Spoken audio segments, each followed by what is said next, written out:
Ladies and gentlemen, Star Wars lives on.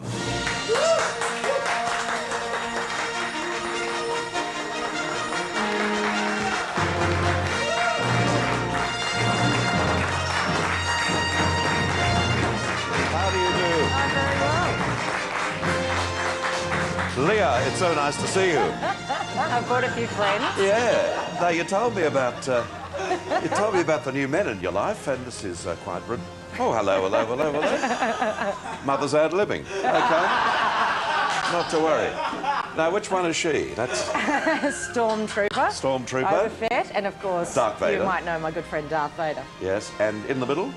Boba Fett, bounty hunter. Oh, lovely. Beautiful legs. Yeah, well, fair enough. So, what's this all about? Well, this is about the original 3 films, Yep. which are, of course, episodes 4, 5 and 6, just to confuse things. Yep. That's Star Wars, Empire Strikes Back and Return of the Jedi, coming out on DVD for the first time. This is a pretty big deal, isn't it? It is a pretty big deal. Fans have been waiting for this for a long time. Plus all of the extra material. There's a 4th DVD in there which has all sorts of goodies, behind-the-scenes stuff. A sneak peek at Episode 3, Revenge of the Sith, which of course is coming out next year and will be the last Star Wars film ever. Yep. And you see Anakin Skywalker turn into the big guy over there, begin to turn into Darth Vader. It's going to be quite a dark film, that one, so it's great. But look, I've been watching it at home. I just think it's fantastic. Are you a Star Wars freak? Huge Star Wars freak. Star Wars Episode 4, the original one, came out when I was 10, and I went and saw it 11 times and actually had my 10th birthday party there. And so I've been a freak ever since. We're all doing our figures now. Yes, yeah, well, so you can do your additions. Yes, that's absolutely right. So, was there a big bad at launch? maths as me. There was. We were flown to London. A couple of choice people. I was lucky enough to be the only TV person in Australia to go over and meet Carrie Fisher, and who of course played Princess Leia, Yep. and Anthony Daniels, who played C-3PO, to talk about their memories. Now, Anthony, of course, is the only one who's been in all 6. Right. Yeah. Star Wars, and Princess Leia, of course, had so many famous moments, the gold bikini and so many. She's great to talk to, Carrie Fisher, of course, the daughter of Debbie Reynolds and Eddie Fisher. Yeah. Here is our own Angela Bishop on location for Star Wars. And at what point in the process, when you had the role, did they mention the hairdo? Very early on, and I was concerned that they had given me the part and it was a mistake. I'd been given the part and told to lose 10 pounds, and I don't think that I had accomplished that, so I thought, well, they're going to fire me any second. So rather than be unpleasant, he put the terrible hairstyle on and asked how I liked it, and I said, I'm nuts about it. Any on-set romance for you? Now that would be really telling. Yes, there was, but I'm not at liberty. But yes. Involving yourself? Of course. And? Was it brotherly? Was it? I'll probably end up saying it at some point, but I was the only girl, so, That's one thing. Not that it was just my choice. Smorgasbord, though. I was only 19, so I'd only had one boyfriend prior to this film, so it wasn't, but I did go on the film like, well, I should have an affair, like it was a Kiwi or something. I had no notion of what that would be.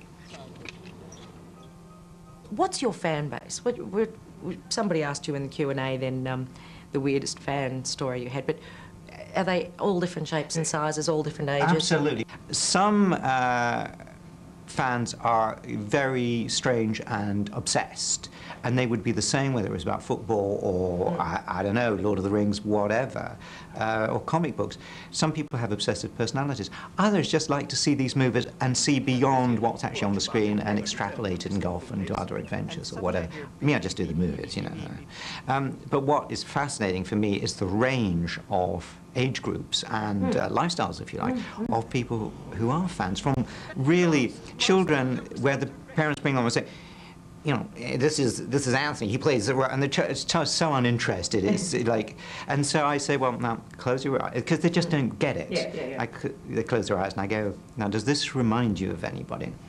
Hello, I am C-3PO, human cyborg relations, and always there is this little time delay, and you can see the cogs, and you go, yeah, him! And that really touches my heart, that's grand. They seem nice people. They are, and Anthony's passionate about being C-3PO. And Yeah. still getting into the costume after all these years. He goes on regimental Among others, one would program. imagine. Yes. Yeah. Well, there you go. Well, that's but he was a nice guy, was he? Yes. Yes, he was a very nice guy. And it's amazing what they did to get the films back in good working order. What happens when a film's popular is the original negative gets very dirty because they have to make other prints. Sure. So say Heaven's Gate and some of those big flops are very clean films, Yes, and Star Wars is filthy. So they actually had to remove all these bits of dirt, over 1 million bits of dirt per film by hand to get the new print for the DVD. So the quality you're seeing is just out of this world. The stormtroopers look whiter than white, and Darth looks blacker than black, and Leia's hair looks donutter than donutter. It's all good. We thank our special guest this morning for being here, and the great news is in this DVD there are added characters, so it'll make for a very, very exciting viewing experience as soon as you get your copy of Star Wars, the new DVD, which is out right now.